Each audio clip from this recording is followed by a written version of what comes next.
Parliament में खड़े होकर के पूछते थे और अपने आप को बहुत विद्वान मानने वाले लोग पूछते थे। सरस्वती जब बुद्धि बांट रही थी तो वो रास्ते में पहले ही खड़े थे।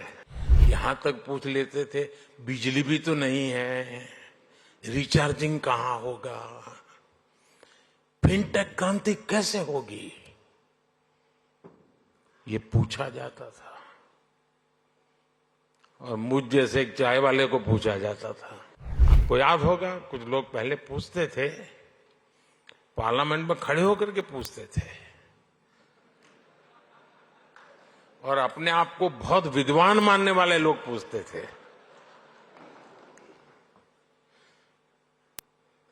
सरस्वती जब बुद्धि बांट रही थी तो वो रास्ते में पहले ही खड़े थे।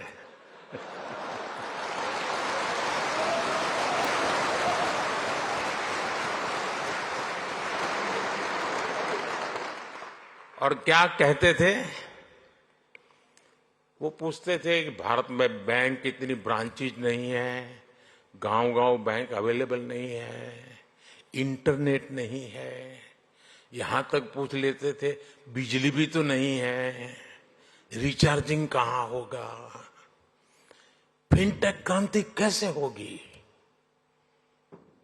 ये पूछा जाता था। और मुझ जैसे एक चाय वाले को पूछा जाता था।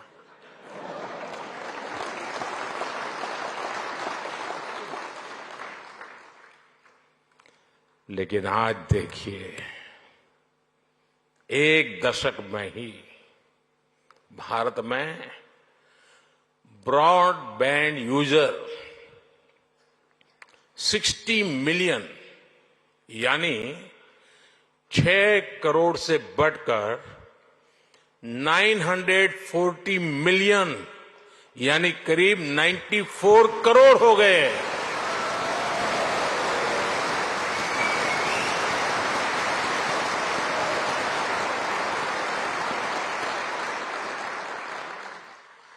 आज 18 वर्ष से ऊपर का शायद ही कोई भारतीय हो जिसके पास उसकी डिजिटल आइडेंटिटी आधार कार्ड नहीं है। आज 530 मिलियन यानी 53 करोड़ से अधिक लोगों के पास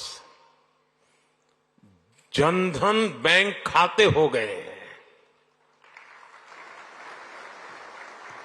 यानी 10 साल में हमने एक प्रकार से पूरी यूरोपियन यूनियन के बराबर आबादी को बैंकिंग सिस्टम से जोड़ा है।